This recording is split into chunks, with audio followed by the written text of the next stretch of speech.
Mais la généreuse spontanéité de la population colombienne atténue la déception que les coureurs ressentent.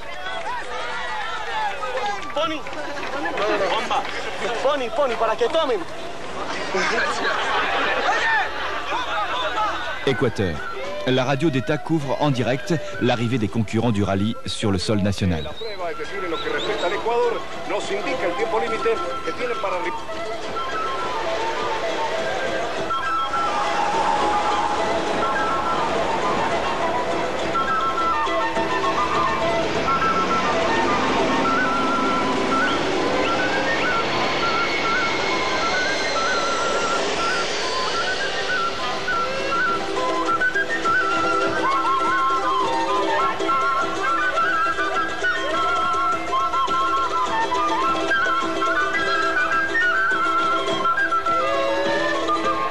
La tragique et passionnante ville de Quito, altitude 3200 mètres. Les concurrents profitent de leur premier jour de repos après avoir parcouru 3000 km. Au XVIe siècle, la ville de Quito était la capitale des Incas. Mais aujourd'hui, il ne reste guère de traces de leur présence passée.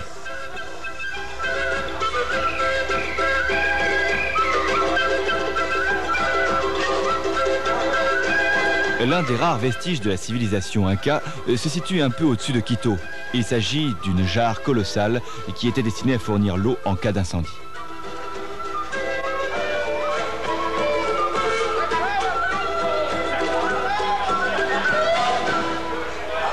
À l'hôtel, les coureurs découvrent en première page du Miami Herald un article concernant l'accident mortel du tandem chilien.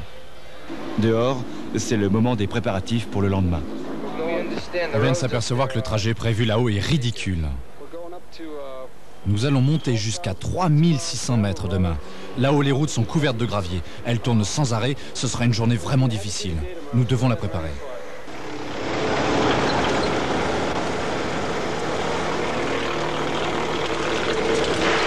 Sixième jour, de Quito à Ambato, Équateur. 460 km.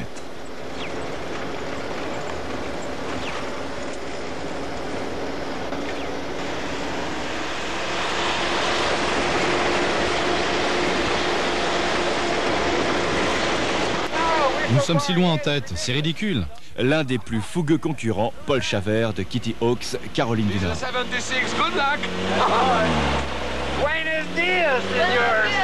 Leur douteuse avance est immédiatement remise en question par Ron Cliborn de Seattle, numéro 76.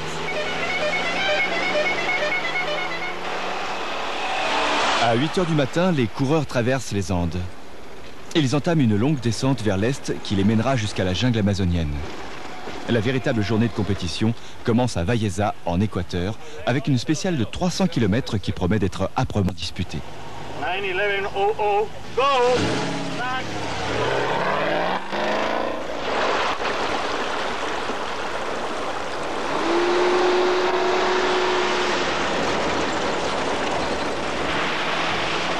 À moins de la moitié du parcours, les voitures commencent à rendre l'âme.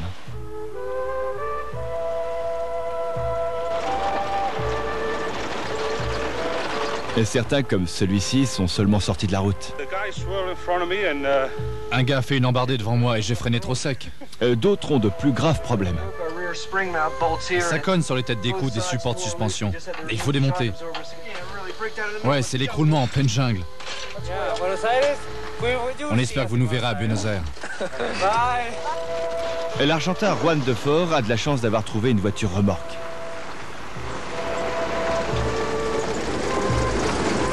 Pour de nombreux concurrents, le rallye se termine ici, à quelques 11 000 km de Buenos Aires. Ambato, Équateur, 7e jour. 600 km à parcourir en grande partie sur l'autoroute panaméricaine. Ce jour très attendu est spécialement apprécié par les motards. Je suis content que ce soit plus facile aujourd'hui, car mes freins sont usés et si je termine tôt, je pourrais les changer. Les concurrents savourent la présence des jeunes autochtones, jusqu'à l'arrivée des religieuses.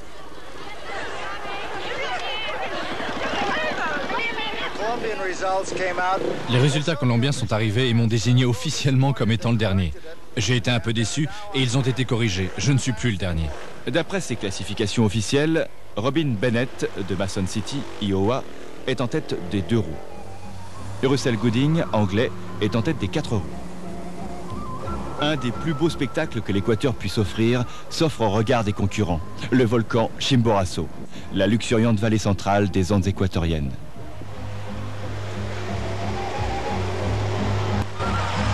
Ainsi que la fameuse transaméricaine, cette route semble avoir été abandonnée en pleine construction.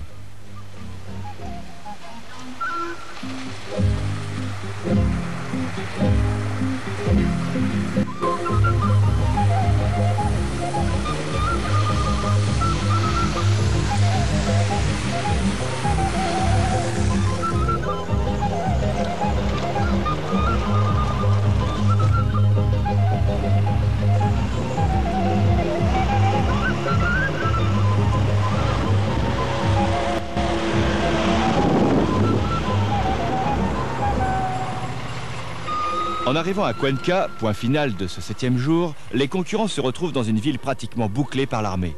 Les élections présidentielles ayant lieu dans un mois, une émeute provoquée par les étudiants de l'université vient de se terminer.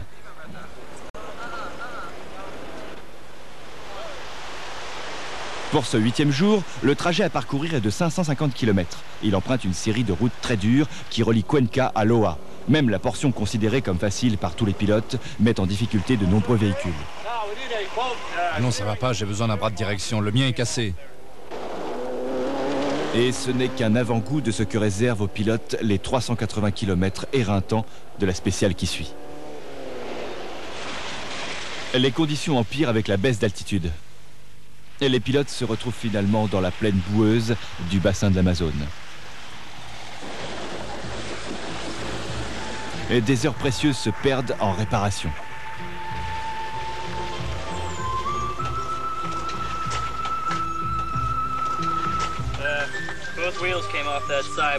Les roues sont détachées de ce côté. Nous avons perdu 6 boulons. Il va falloir essayer de les prélever de l'autre côté et nous verrons bien si ça marche. Il nous faut des roues de chaque côté de toute manière. J'espère que ça va marcher.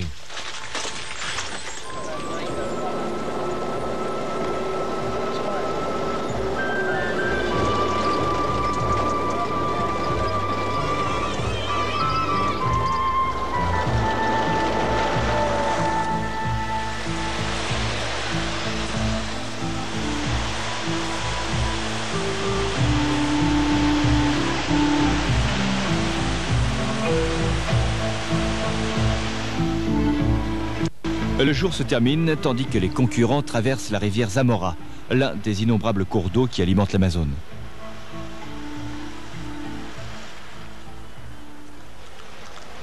Le 9e jour, dernier arrêt en Équateur, la petite ville poussiéreuse de Loa.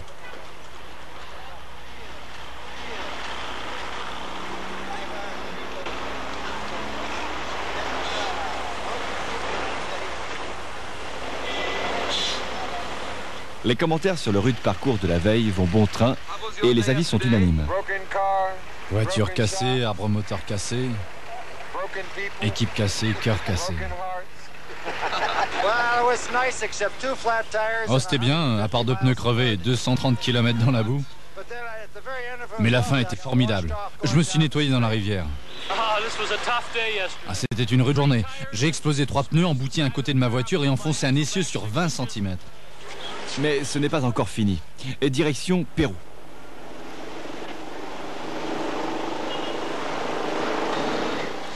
Par chance, les 150 km à parcourir jusqu'à la frontière sont relativement faciles et parsemés de beaux paysages.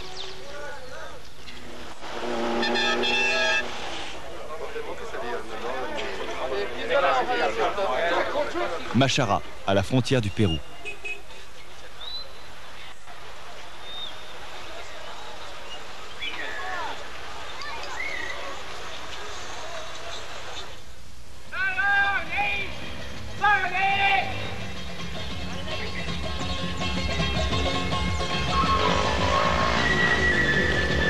Le Pérou est un pays déchiré par les activités terroristes du mouvement latino-américain appelé Sentier Lumineux ou encore le Chemin Brillant. Le rallye transamazonien traverse franchement leur territoire. Les concurrents se pressent autant qu'ils le peuvent.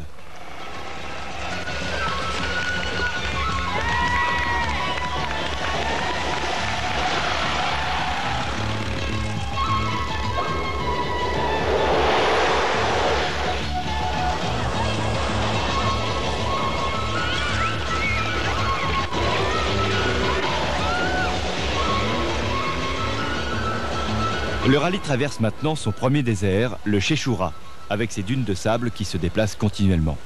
Arrive ensuite la ville oasis de Chiclayo. Le 10e jour débute dans l'atmosphère lourde et désagréable de l'oasis. Les moteurs démarrent mal. Il n'y a pas assez de carnet de route pour tout le monde. Et ceux qui circulent sont imprécis.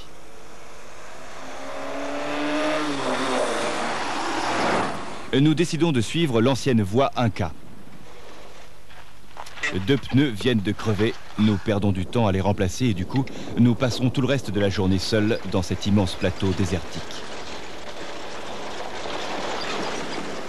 De fait, la plupart des concurrents peinèrent pour arriver à Trujillo et prendre le départ du jour suivant sans retard. Le champion péruvien Alfredo Vernia, totalement démoralisé par cette dernière étape, décide d'abandonner. Par 2 fois, je suis arrivé premier d'une étape et d'une bonne distance. Alors c'est plutôt dur à avaler. Et nous n'avons toujours pas de classement provisoire, après 10 jours de compétition. Le Français Michel Barthez revendique la victoire dans cette spéciale. Il est le seul à ne pas s'être perdu.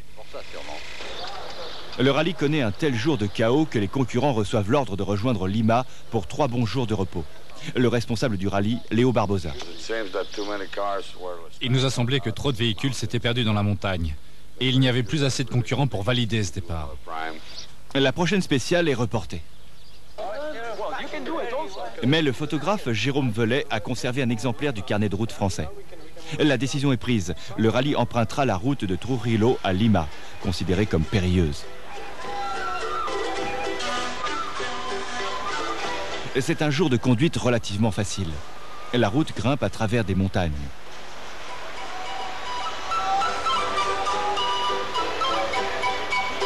Ces enfants, d'à peine 12 ans, travaillent peut-être dans la mine de charbon la plus élevée du monde.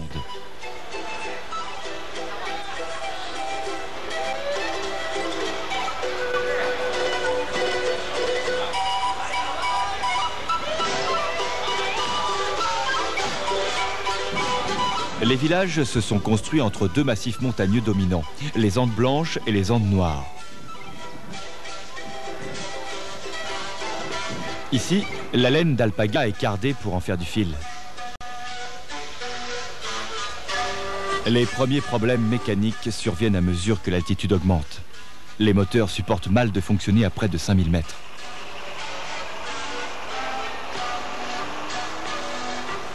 Il faut pourtant bien rallier Lima, et certains concurrents font preuve d'un peu trop de hâte. À Lima, le rallye s'enfonce une nouvelle fois dans les problèmes. On attribue le retard pris par le rallye au sentier lumineux. Une fois encore, il n'y a ni résultat ni carnet de route. Mais les Péruviens promettent d'en fournir avant la fin des jours de repos.